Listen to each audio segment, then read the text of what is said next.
The idea behind this book Nalanda and when you started working on it and what was the thesis behind this? This journey began as a quest to understand about Nalanda's history more deeply. Nalanda University के बारे में briefly if you have to explain. He was alive in 6th century BC. Buddha जो है वो राजगृह आते हैं. Was that time the capital of Magad. Magad is the old name of Bihar.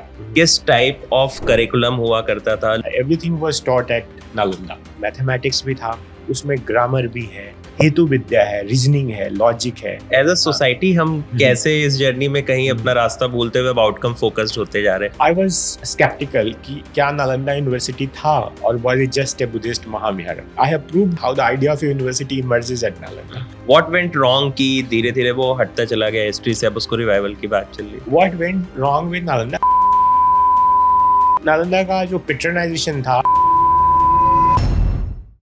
Hi everyone, welcome to a new episode of Growthcast podcast, and today I have with me Abhay sir, who is the writer of book Nalanda, also a diplomat, and we are going to sit with him, understand our rich tradition and history around Nalanda, and also get his nuggets of wisdom. Thank you so much, sir, for taking out time, and thank you for coming in. Thank you so much for having me on your beautiful, wonderful podcast.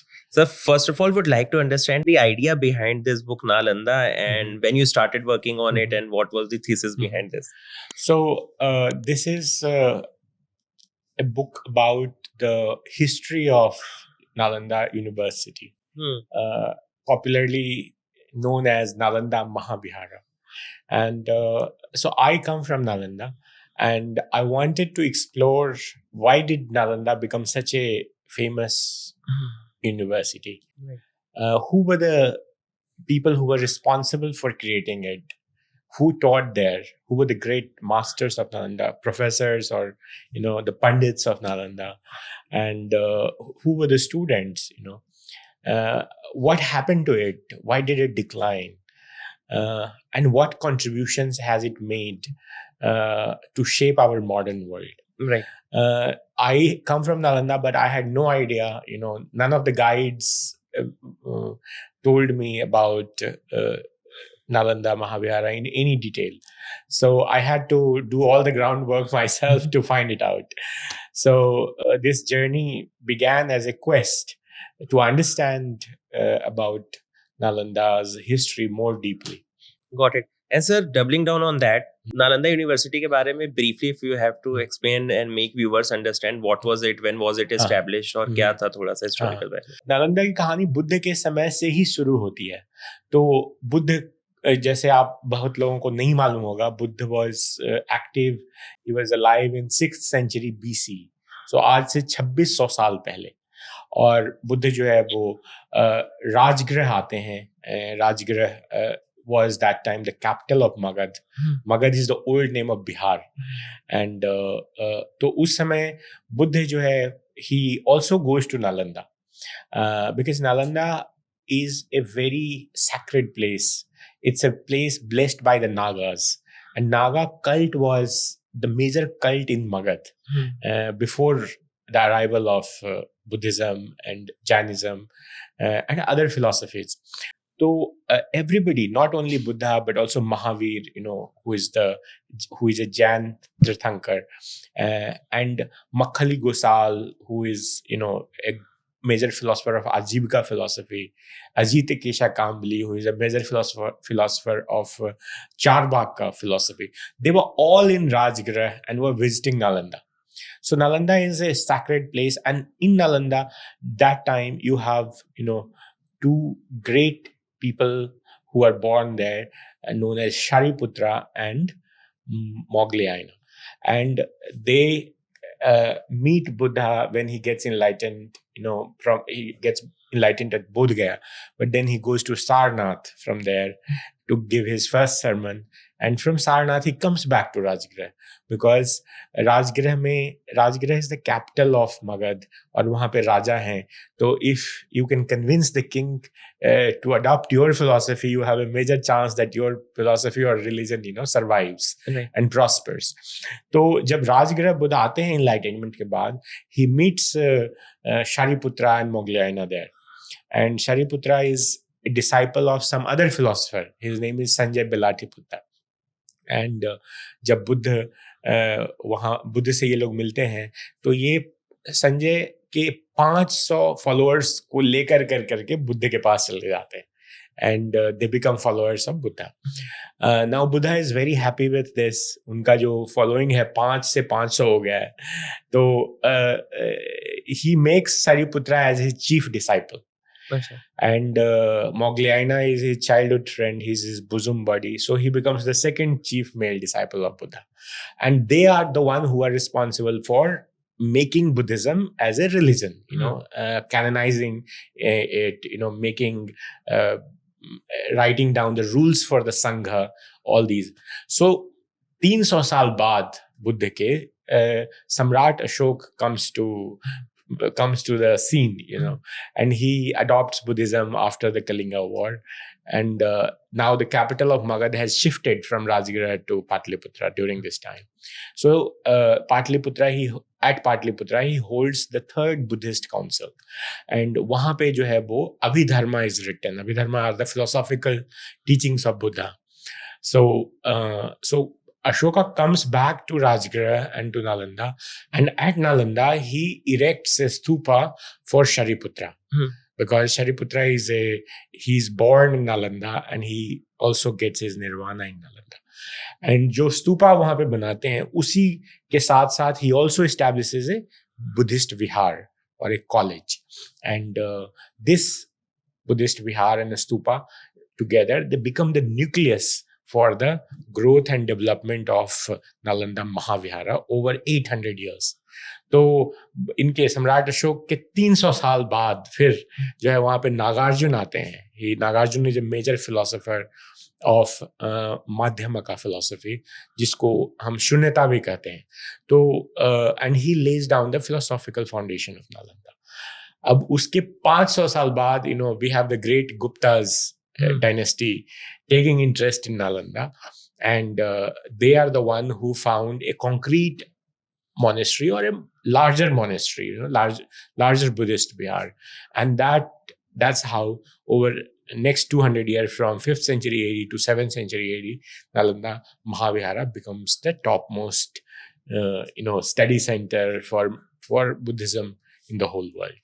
Got it. Sir, ये hundreds of years तक जो है Nalanda survive करती रही, thrive करती रही. तो वहां पे अगर मैं अभी करंट यूनिवर्सिटीज और कॉलेजेस को देखूं तो उसके कंपैरिजन में किस टाइप ऑफ करिकुलम हुआ करता था, लोगों को क्या सिखाया जाता था, क्या वैल्यूज वो इनकलकेट करने की कोशिश करते थे? If you can throw light on that. हाँ, तो जो नालंदा जो था वो वहां पर it was mainly a Mahayana Buddhist institution, but Nalanda में सब कुछ पढ़ाया जाता था. Everything was taught at Nalanda.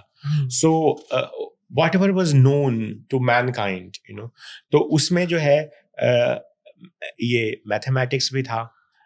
Aryabhat, who was the major, who is known as the father of Indian mathematics, was also at Nalanda.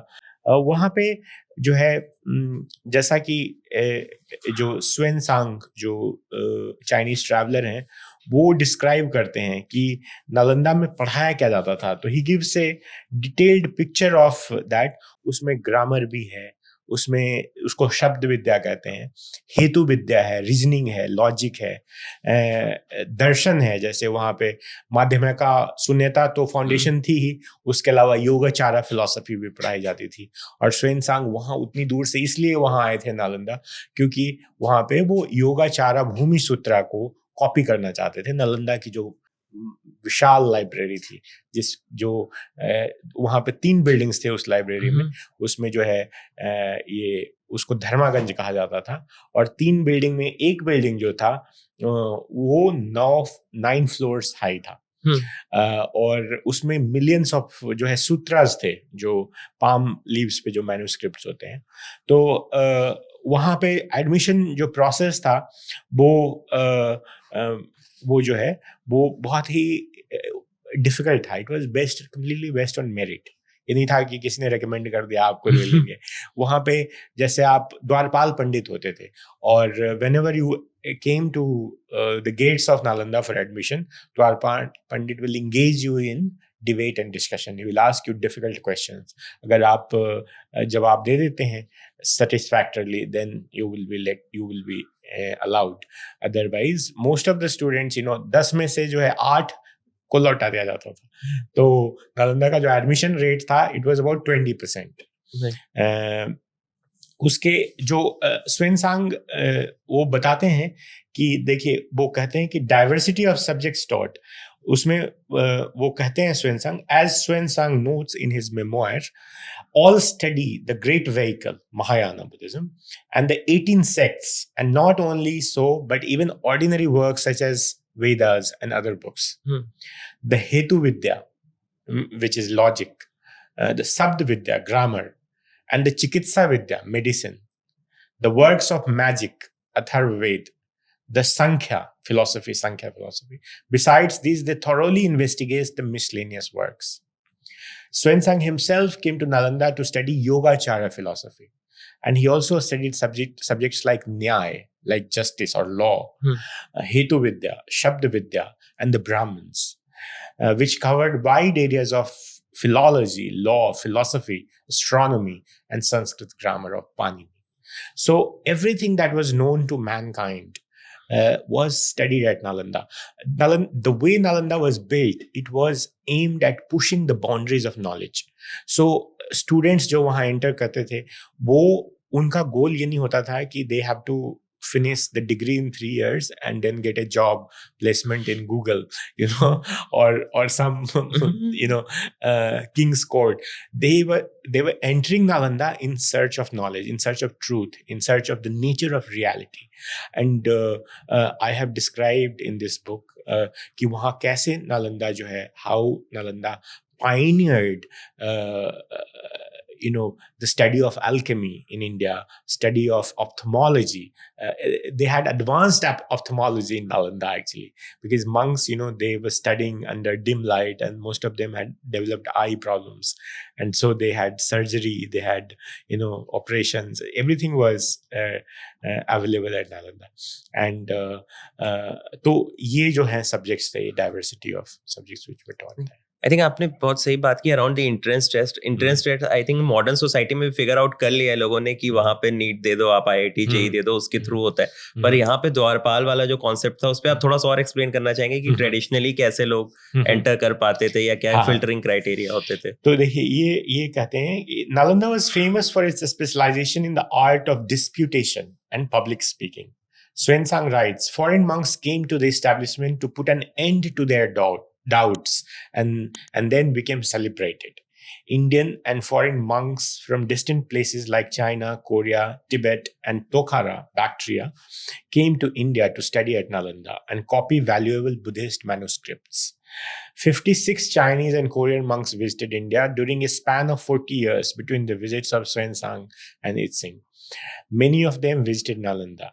As noted by Swensang, those who stole the name of Nalanda were all treated with respect wherever they went. So forgery भी थी. कई लोग जो है ऐसे ही कह देते थे कि हम नालंदा से पढ़ के आए हैं. The Dwarapala Pandit, a scholar at the gate, engaged in debates with the monks who wanted to study at Nalanda Mahavihara. A large number of them were turned back.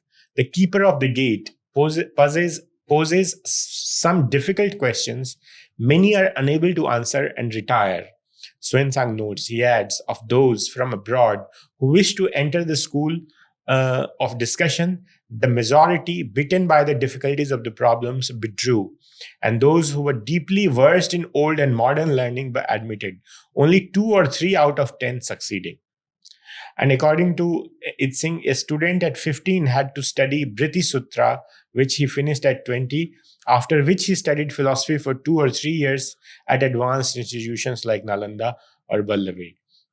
Thus, it can be said that students seeking admission at Nalanda must have been in their 20s and above. Right. तो sir ये admission की बात होगी, but अगर हम बात करें modern कोई भी यूनिवर्सिटी हो, आपको रन करने के लिए इंफ्रास्ट्रक्चर चाहिए होता है, जैसे चांसलर होते हैं, डीन होते हैं, फिर वहाँ पे पूरी फैकल्टी होती है. तो नालंदा में किस टाइप का स्ट्रक्चर था वहाँ पे? तो जो नालंदा में जो सिस्टम था, मैंने पूरा इसमें डिटेल बताया है. तो नालंदा में जो है वो मैं आपको क्लासेस के बारे में बता देता हूँ कि कैसे जो है वो जो इंटेलेक्चुअल लाइफ था वो कैसा था, तो नंबर ऑफ स्टूडेंट्स कितने थे, फैकल्टी कैसी थी, सबका डिस्क्रिप्शन मैंने इसमें दिया है. तो Xuanzang, सब कुछ हमें ना Xuanzang से मिलता है, क्योंकि he gave Xuanzang and Yitzing, they were two the Chinese monks who visited Nalanda in 7th century AD. And तो Xuanzang ने एक किताब लिखी, Tang Records on the Western Regions, उसमें सारे डिस्क्रिप्शंस मिलते हैं. तो इसमें कहते हैं कि जो the priests to the number of, या monks कहिए, the monks to the number of several thousands, students के बारे में बता रहे हैं, are the men of highest ability and talent. That their distinction is great at the present time, and there are many hundreds whose fame has especially rapidly spread through distant regions. Their conduct is pure and unblameable. They sincerely follow the precepts of moral law.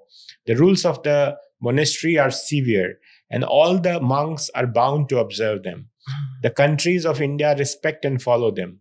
The day is not sufficient for asking and answering profound questions. From morning till night, they engage in discussion. The young and the old mutually help one another.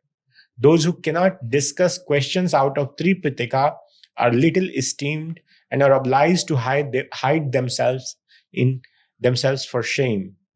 Learned men from different cities on this account, who desire to acquire quickly a renown in discussion, come here in multitudes to settle their doubts, and then the streams of their wisdom spread far and wide. Then he says that several lectures and disputations went on simultaneously in the central courtyards of the monasteries, and monks actively participated in them. Xuanzang tells his disciple Hui Li, within the temple they arrange 100 pulpits or lecterns, for preaching, and the students attend these discourses without any fail, even for a minute. So he gives a picture of that, how the lectures are held, and in terms of their the hierarchy. He gives a complete picture of who are the people who are teaching there. So for example, he says that the priests or the monks belonging to the convent or strangers always reach the number of 10,000. Achha. There are 1,000 men, so who can explain 20 collection of sutras. So there are 1,000 professors, or senior monks, who can explain 20 collection of sutras and sastras, 500 men who can explain 30 collections, and perhaps 10 men, including Xuanzang himself, who can explain 50 collection. Shilbhadra alone, who is the head of the monastery, has studied and understood the whole number. Yitzing records in his memoir that the number of monks staying at the monastery exceeded 3,000. This is another monk. So basically hierarchy बनी हुई थी, associate professors. पूरी hierarchy बनी हुई है, और उनका allocation of room भी वैसे ही होता है. There is also allocation of room there. उसमें जो है वो बताते हैं कि जो स्थावीरस हैं, elders हैं, rooms are assigned to each member. To the elders, better rooms are given, and thus gradually to the youngest. In Nalanda, such rules are followed at present. Ranking of monks जो है उसमें उसके अलावा there is also administration जो उनका कैसे चलता है. There is also a great description about the administration of Nalanda University. Sir, Nalanda में fees भी थी क्या? It was non-paid? No, it was once you entered Nalanda, everything was taken care of by the state. So Nalanda was completely funded by the different dynasties. So उसके लिए उन्होंने ये, जैसे कि नालंदा का जो फंडिंग है वो उसके बारे में बताते हैं कि पेट्रन्स जो है, तो ये देखिए, Yitzing records the lands in its possession, Nalanda's possession, bestowed upon the monastery by kings of many generations, contained more than 200 villages. A daily supply of large quantity of rice and also of butter and milk were contributed day by day by the householders in these 200 villages. So Nalanda was completely patronized by the by the dynasties who were ruling Magadh at that time. And that's one of the advantages, that education was treated as a public good.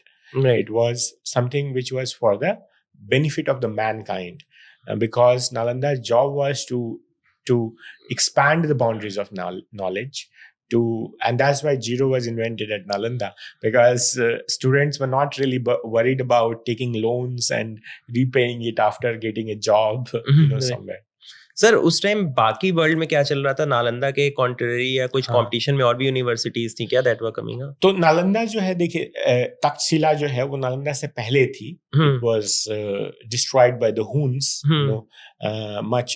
It actually Takshila was much older institution that was in northwest of India, and then Nalanda, at its time was in 5th century to 8th century. It was actually the mothership. It was the mother university, and in this book I argue that how the idea of university itself has been born at Nalanda. Right. In its journey from a simple vihara established by Samrat Ashoka to Mahavihara by the Gupta dynasty.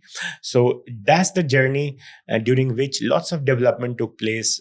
For example, the universalization of knowledge, universal number of subjects being taught, professors being from all corners of the globe, the architecture of a modern university developing there, the courtyard plan, which I mentioned, that where the lectures took place and the monks stayed around that courtyard. The same structure is followed by Oxford and Cambridge even today.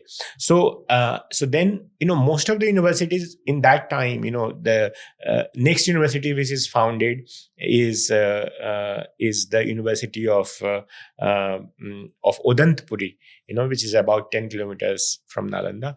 Then you have other universities in Magadh being founded. But you also have another university which is running parallelly, is called the University of Ballavi, which is in Gujarat, and it is founded by 2 monks from Nalanda. So Nalanda becomes, the mothership.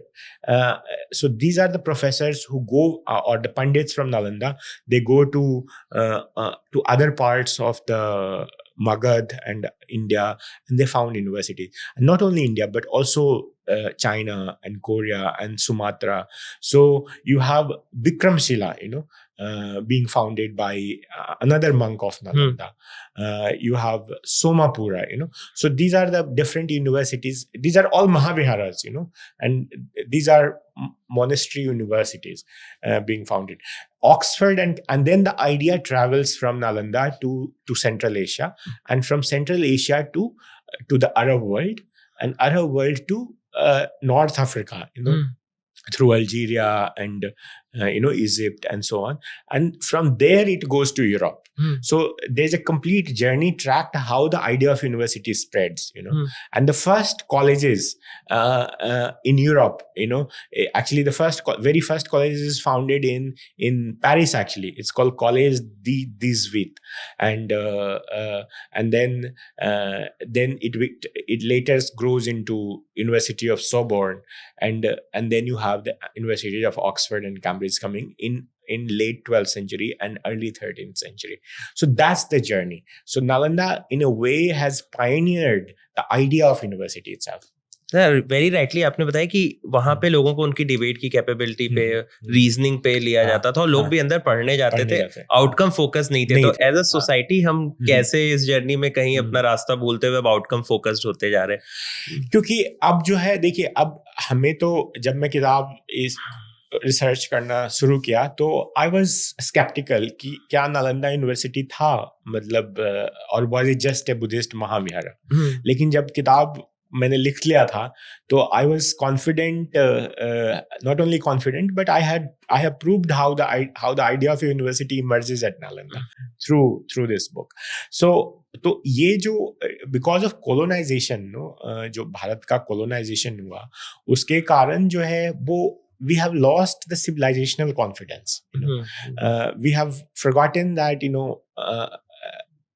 the world, the basic foundation, on which the world runs today, including the scientific foundation, it comes from us, it comes from India. And you see, the only universal language the world today has, or close to universal knowledge, is the numbers 1 to 9 and 0. Right. And that comes from the Mauryan Bihar, it comes from the Mauryan Magad.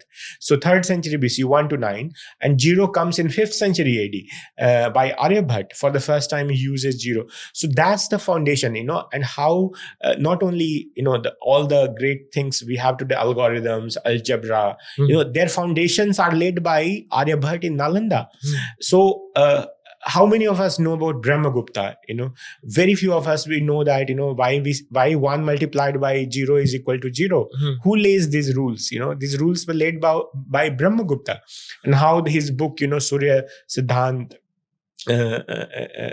Asputika, this the opening of the universe, so his book gets translated into as Sindh Hind in Baghdad, and then at Beit al-Hikmah, the house of wisdom, and how these Indian numbers travel from there, from Baghdad to Algeria, and where Algeria it is picked by Fibonacci, and then Fibonacci series bani. Exactly, and he takes it to Rome, so to Venice actually. And these merchants, they use the Indian numbers, and they have the accounting and financial revolution, which actually funds the Renaissance of Europe. And once the Renaissance happens there, they colonize us back. So this is the long circle, but we must have more civilizational confidence in ourselves. And that's why this when you asked me that today everything is becoming goal oriented, commercialized, education has become such a commodification. So Nalanda is, overall Nalanda taught kindness. Nalanda taught respecting diversity. Universal. Nalanda was a Mahayana Buddhist institution, but all the 18 sects of Buddhism were taught there. Vedas was taught there. Any problem at Nalanda was resolved through disputation, through Tark Shastra, through debate and discussion. तो इसलिए जो है Nalanda was in such a leadership position, because Nalanda had original thinking. Today we are copying the West, So वहां पे हमें intervention की जरूरत है. We must have more confidence in ourselves and our own systems. Right sir, अगर मैं बात करूं नालंदा के, थोड़ा सा जैसे अभी मॉडर्न एज में अभी फिर से रिवाइवल की बात चल रही, बट व्हाट वेंट रॉन्ग की धीरे धीरे वो हटता चला गया हिस्ट्री से, अब उसको रिवाइवल की बात चल रही. हाँ, तो अब what went wrong with Nalanda, because Nalanda was completely patronized, as I shared with you earlier. तो एक तो कि नालंदा का जो पैट्रनाइजेशन था वो डिक्लाइन हो गया. By 10th century India had the great dynasties like the Guptas and later Harshvardhana. They were able to keep India strong because we had unified India. But later on, India became divided. By 10th century, we have tripartite struggle. Rashtrakutas in the south, Palas in the east, and these Parihars in the west. So by 12th century AD, in North India particularly, was a completely divided society. There were lots of infighting among Gaharwals. Jaichand, was fighting with Prithviraj. I mean, historically, there was lots of rivalries, and then Palas declined, the Senas were fighting the Palas, and Rashtrakutas were attacking from the south. So you have lots of infighting within India, and India becomes politically, economically, and militarily weak. Then you have also the growth of Nalanda itself evolves from Mahayana Buddhism it became a Vajrayana Buddhism center. So Tantric Buddhism came, which became indistinguishable from the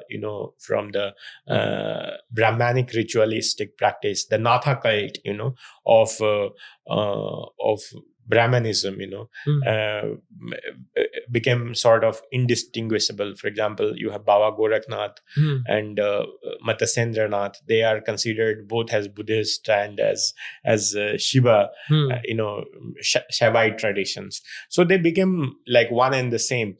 So Nalanda itself had evolved and became a Vajrayana center, and all these places like Bikramshila and Udantapuri, they were Vajrayana centers. Vajrayana right. Buddhism was stored there. So that was the second reason, and decline of patronage and India becoming weak. So once there was lots of infighting, Prithviraj Chauhan lost the second battle of Tarai, and Muhammad of Ghor, defeated him. And Muhammad of Ghor had three generals, key generals. One of them was Qutbuddin Aibak, who led the foundations of the slave dynasty. Right. Or Delhi Sultanate. And another one was Bakhtiyar Khalji. So Bakhtiyar Khalji marched to Udantapuri, which is just 10 kilometers from Nalanda, with just 200 horses, no opposition. He sort of destroyed Udantapuri, burnt the books there, killed all the monks, massacred them. And so there's a vivid description of his attack on Udantapuri. Now, Nalanda, there's no direct evidence of Bakhtiyar Khalji going to Nalanda. But since Nalanda is just 10 kilometers away from Udantapuri, it would be improbable to think that he would not have gone there and destroyed it as well. Right. But Nalanda was much larger than any of the institutions, either Udantapuri or Bikramshila.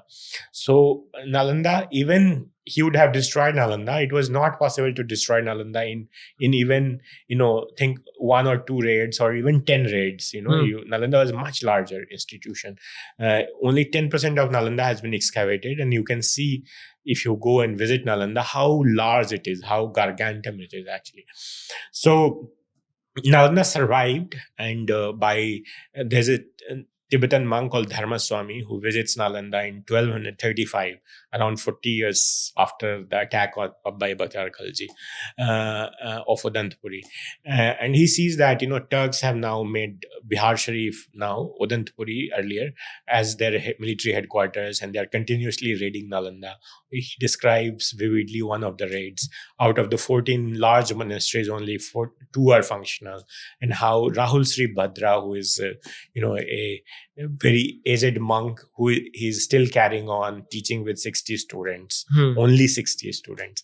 Most of the major Pandits of Nalanda have fled. Some have gone to Tibet, some have gone to Odisha, some have gone to, the south, some have gone to Nepal. So he gives a description, who went where.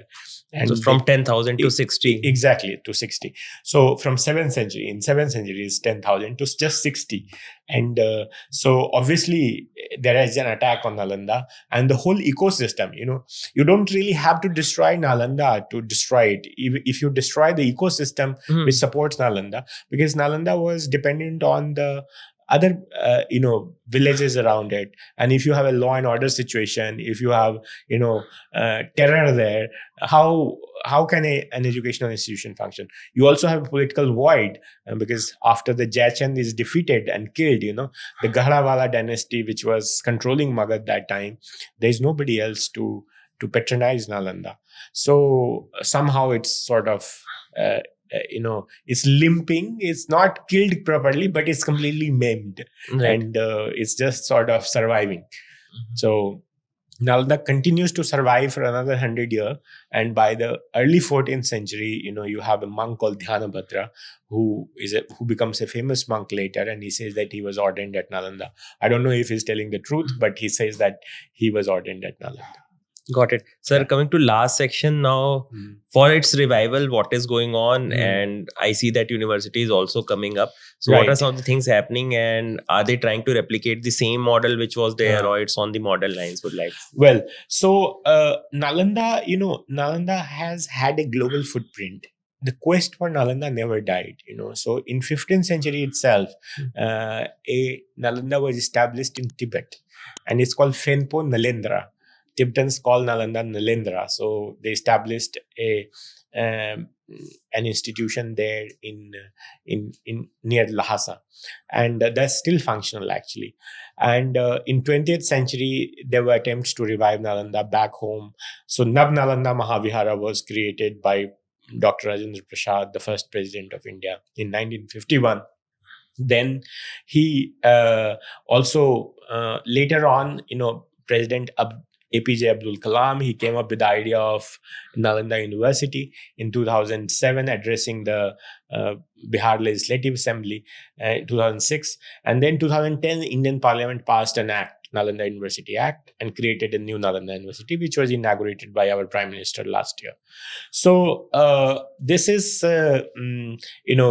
this university, which has been, it says the grand in vision, this one, with a diversified curriculum. The university presently offers program, in historical studies, ecology, environmental studies, Buddhist studies, philosophy, and comparative religions, language and literature, and it's still evolving. They have included now Hindu studies and so on, philosophy and comparative religion, world literature, and so on. And I think they have just introduced mathematics and other subjects. So I think it's still evolving. It took thousands of years for old Nalanda, to become what it was. Right. So we cannot have an institution of that excellence just in 10 years time. It will or 15 again years take time. some decent time. It will take time, but I think it's on the right direction. It's become the first university in the world which has a net zero campus, completely run on carbon neutral recycling energy sources. So it's sort of a hope, that probably in maybe, let's say, a century, it would match the old Nalanda. I mean, I'm sure there would be lots of developments, but it takes time to build great institutions. Oxford and Cambridge was not built over a day. So was Nalanda. It took hundreds of years to build Nalanda.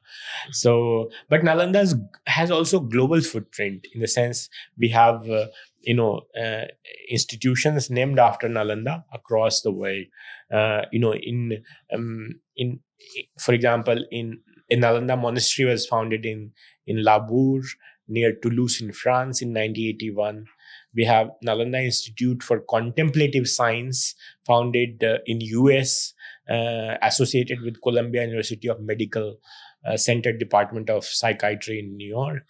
And also we have Nalanda Buddhist Center in Brazil, founded in 1989. And we have in Singapore, and so on. So Malaysia, Indonesia. So all these places, in London, all these places, institutions named after Nalanda have been founded. So it shows that the quest for Nalanda stands for quest of human knowledge, and that remains. Sir, I'll come to the last question. So what audience can learn from the Nalanda story, and one thing that you'd like them to take away? I think, this one thing Nalanda tells us is, which teaches us, is that education with values. So Nalanda taught us that, it taught compassion, because ultimately whatever you do, it's tradition. Nalanda's tradition of imparting knowledge, wisdom, and kindness. I think these can guide us towards overcoming hatred, anger, frustration, and most importantly, greed, while fostering inner and outer peace. And today, as our planet faces, the triple crisis of climate change, environmental pollution, and biodiversity loss, humanity needs to make peace with within, and peace with nature. Right. And I think that's the most important, make peace with other species who share our planet with us, rivers and lakes and oceans and all entities that support life.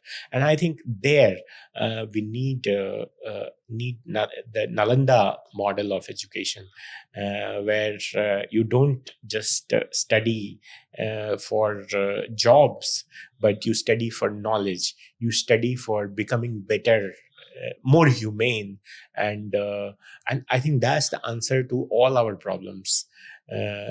I see that greed is at the center of, whether it is the corporate greed or or personal human greed. I think it's destroying our planet. And Nalanda tells us that, knowledge is for the key wisdom that knowledge provides you is compassion, Right.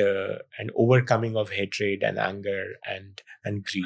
And I think I would leave the message that I think everybody, rest of the world needs the Nalanda model of Th- education. Thank you so much, sir, for taking out time. And in that note, I'll finish the podcast. And Thank thank you. you so much again.